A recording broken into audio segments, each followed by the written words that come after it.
Hello students, आप सभी का हमारे इस यूट्यूब चैनल में स्वागत है। स्टूडेंट्स, हम बिजनेस मैथमेटिक्स पर सॉल्व कर रहे थे। क्वेश्चन नंबर 5 पे हम पहुंच चुके हैं। क्वेश्चन नंबर 5 का ये पार्ट हम इसमें करेंगे इस वीडियो में। नेक्स्ट वीडियो में क्वेश्चन नंबर 5 का बी पार्ट सॉल्व करेंगे, यानी कि और वाला पार्ट। ठीक है, ये हमारे पास है प्रॉब्लम। क्वेश्चन आपकी स्क्रीन पर शो हो रहा है, आप इसको एक जगह लिख लीजिए, ये आपके लिए ठीक रहेगा। ठीक है, ये टेबल है, सिंपलेक्स टेबल। वीडियो को पॉज करके आप क्वेश्चन को कॉपी कर सकते हो। ठीक है, ये सब कुछ इसमें पूछा गया है। ठीक है फ्रेंड्स, ये हमारे पास क्वेश्चन है। अब इस क्वेश्चन का हम वन बाय वन जो है वो सॉल्यूशन करेंगे। ठीक है, तो ये टेबल मैंने यहाँ पे बना दी है पहले ही, जिससे कि टाइम बचे। ठीक है, अब टेबल को कंप्लीट करना है। तो टेबल को कंप्लीट करने के लिए पहले यहाँ पे एंट्री होनी चाहिए। यहाँ पे एंट्री किसके अकॉर्डिंग होगी? कहाँ पे हमारे पास आइडेंटिटी मैट्रिक्स बनता है, बेसिकली 1 0 0 0 1 0 0 0 1। तो ये वाला कॉलम कहाँ है? ये कॉलम यहाँ पर है, तो यहाँ पर है x2। ठीक है, सेकंड कॉलम x1 एंड ये है s3। ठीक है, एंड यहाँ पे हम चीजें की वैल्यू पुट कर सकते हैं। तो बेसिकली ये है हमारे पास 12 15 एंड 0। ठीक है, अब जेड जे की वैल्यू निकालो। जेड जे की value 12 multiply by 0 plus 15 multiply by 1, तो ये हो जाएगा 15। सिमिलरली ये हो जाएगा हमारे पास 12। ठीक है, सुन। अब नेक्स्ट वाली टर्म के लिए, तो ये वाली टर्म जो हो जाएगी वो हो जाएगी आपकी जब आप उसको कैलकुलेट करोगे तो यह आ जाएगा आपके पास। मैंने पहले कैलकुलेट कर रखा, तो मैं डायरेक्टली वैल्यू लिख देता हूँ। 261 अपॉन 13, यानी कि पहले 12 को मल्टीप्लाई 8/3 से, 15 को मल्टीप्लाई 11/13 से, एंड ऐड कर देना है। ठीक है, नेक्स्ट वाली पार्ट जो है वो हो जाएगी हमारे पास। बस यहाँ पे शायद क्वेश्चन में कुछ मिस्टेक है, क्योंकि हर जगह माइनस नहीं होना चाहिए। मैं एक बार वेरीफाई कर लेता हूँ टेबल को। क्या इसमें पूरे माइनस में, पूरे माइनस होने से तो आप ये टर्म प्लस थी। ठीक है, ये टर्म प्लस थी, तो यहाँ पे जब इसको आप सॉल्व करोगे तो ये वाली टर्म आ जाएगी आपके पास 33/13। एंड नेक्स्ट टर्म सिमिलरली 12 का मल्टीप्लाई माइनस 3/13 से, प्लस 15 का मल्टीप्लाई 4/30 से, 0 का मल्टीप्लाई 8/3 से, तो ये हो जाएगा आपका 24/13 एंड 0। ठीक है, ये हो गया। अब सी जे माइनस जेड जे, तो 15, सी जे की वैल्यू 15 यहाँ पे, -15 0। सिमिलरली यहाँ पे, और हमेशा याद रखना बेसिक में जो जो भी वैल्यूज यहाँ पर है इनके करस्पॉन्डिंग 0 0 आएगा। ठीक है, बाकी 263 माइनस 13, 1/13 माइनस 11 करेंगे तो हमारे पास आ जाएगा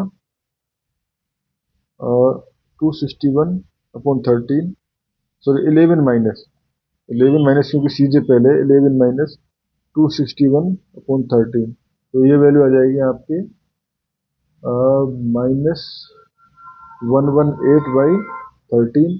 ठीक है, एंड सिमिलरली ये आ जाएगी -33/13 एंड -24/13।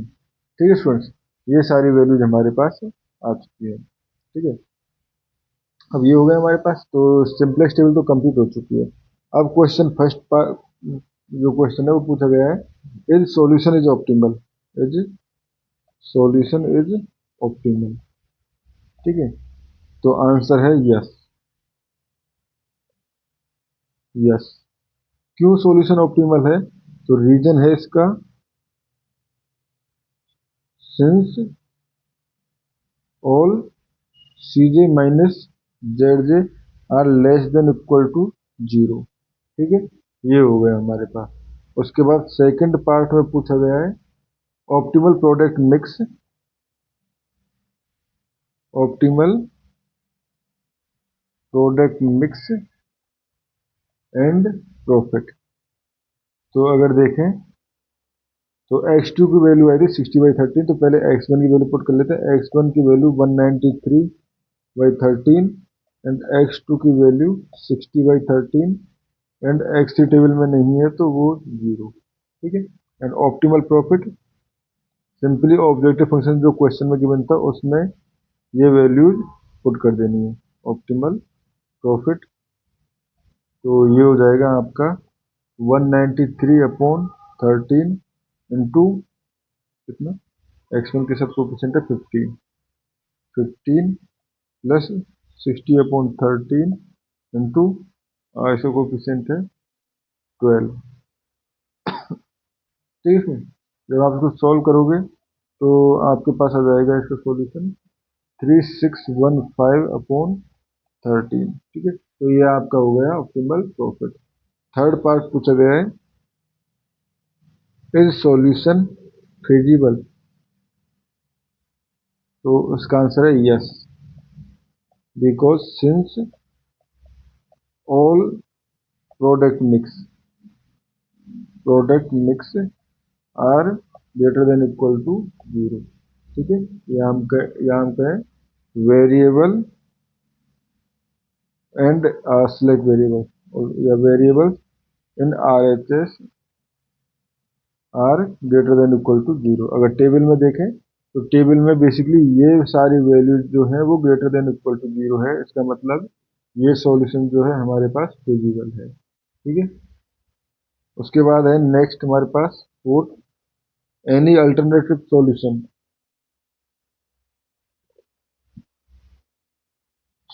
तो आंसर है नो।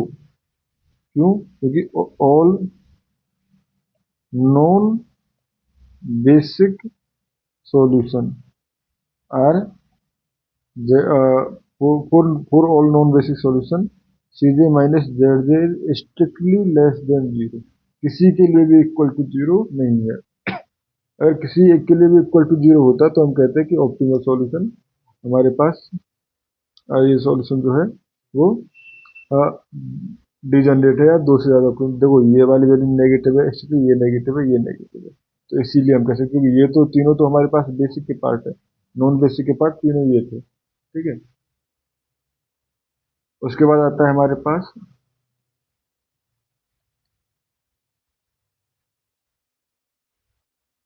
शैडो प्राइस या डुअल वैल्यू, ठीक है। तो अगर हम देखें फॉर डिपार्टमेंट ए, ठीक है, डिपार्टमेंट ए के लिए अगर हम देखें जेड जे की वैल्यू, बेसिकली जो जेड जे की वैल्यू आई थी वही हमारे पास शैडो प्राइस रहेगी। तो यहाँ से देखें तो जेड जे की वैल्यू डिपार्टमेंट ए के करस्पॉन्डिंग हमारे पास आई थी S1, ये जो सिलेक्ट वेरिएबल की करस्पॉन्डिंग हमारे पास जेड जे की वैल्यू आई है, ठीक है। तो ये हमारे पास 33/13, तो ये हो गया हमारे पास 33/13। और डिपार्टमेंट बी, तो यहाँ पे हमारे पास 24/13 है, डिपार्टमेंट सी के लिए 0, ठीक है। तो डिपार्टमेंट बी ये है हमारे पास 24/13 एंड डिपार्टमेंट सी के लिए ये है 0, ठीक है। अब नेक्स्ट क्वेश्चन है हमारे पास, इफ एक्सपेंडिंग, यानी question number 6, expanding production quality, sorry production capacity which department is prioritise, which department to prioritise, priority किसको दी जाएगी, ठीक है। तो देखो डिपार्टमेंट ए के लिए अगर हम देखें, जो हमारे पास यहाँ पे शैडो प्राइस या हमारे पास कहें कि कौन से डिपार्टमेंट जो है वो बेनिफिशियल है, तो बेसिकली अगर देखें तो 33/13 इसके लिए शैडो प्राइस थी, ठीक है। तो ये हाईएस्ट मार्जिनल प्रॉफिट है, हाईएस्ट मार्जिनल प्रॉफिट, ठीक है। डिपार्टमेंट बी के लिए डिपार्टमेंट 24/13 एंड डिपार्टमेंट सी के लिए अगर देखें तो डिपार्टमेंट सी 0, ठीक है, नो बेनिफिट, नो बेनिफिट, ठीक है। तो ये हमारे पास बेसिकली डिपार्टमेंट ए के लिए हमारे पास ये प्रायोरिटाइज है, ठीक है। उसके बाद नेक्स्ट आता है हमारे पास question, if company produce 13 units of X3, ठीक है, how many units of X1 and X2 must be reduce, must be reduce, ठीक है। तो बेसिकली यहाँ पे हमारे पास टेबल में थोड़ा सा चेंज करना पड़ेगा, ठीक है। तो टेबल में चेंज करने के लिए क्या करेंगे हम, यूज दी X3 कॉलम, ठीक है। X3 कॉलम को हमें यूज करना पड़ेगा,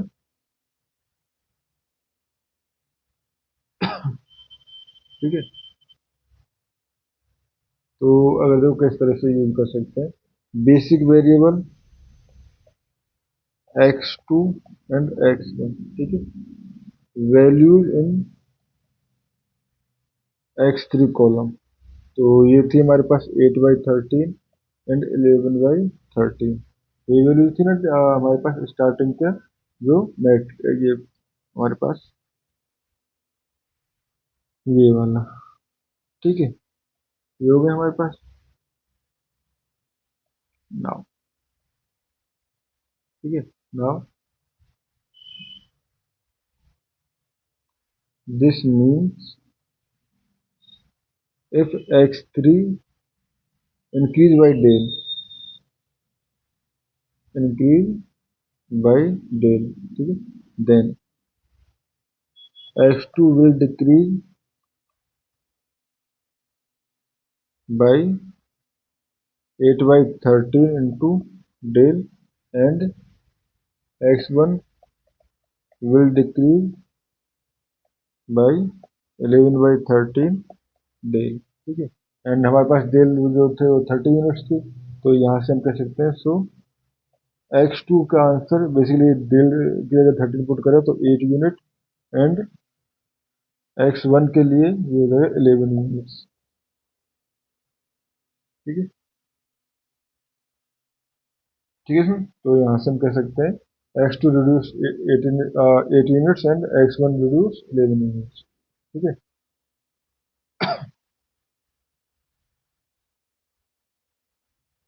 ये हो गया हमारे पास। नाउ सेवेंथ अगर हम देखें तो वो था हमारे पास, if customer pay higher price, pay higher price for X3, ठीक है, how much should how much should price increase so profit remain unchanged, profit stay unchanged, ठीक है सर। तो basically for profit remain unchanged, basically हमारे पास क्या है, reduce cost, CJ minus ZJ of X3 must become zero, ठीक है। So we need C3 new, इस तरह से ZJ X3 यानी कि जो 261/13 यानी कि ये आया था हमारे पास, ठीक है, ये हमारे पास था। And current C3 equal to 11, ठीक है। तो इंक्रीज नीडेड, तो ये हमारे पास 20 minus 0769 minus 11, which will be यहाँ करें, so 261/13 माइनस 11, तो 118/13, ठीक है। सो यहाँ से कैसे, so price must be increase increase by 118/13, ठीक है, ये हो गया। अब 9, ठीक है, is the solution is degenerate, is the solution is degenerate, ठीक है, तो नो, ठीक है, क्योंकि डिजनरेट कब होता है, degenerate solution, degenerate solution if any basic variable is zero, ठीक है, but here all basic variable are non-zero, basic variables are non-zero, ठीक है स्टूडेंट्स, और इस क्वेश्चन में हमें इतना ही करना था। Thank you.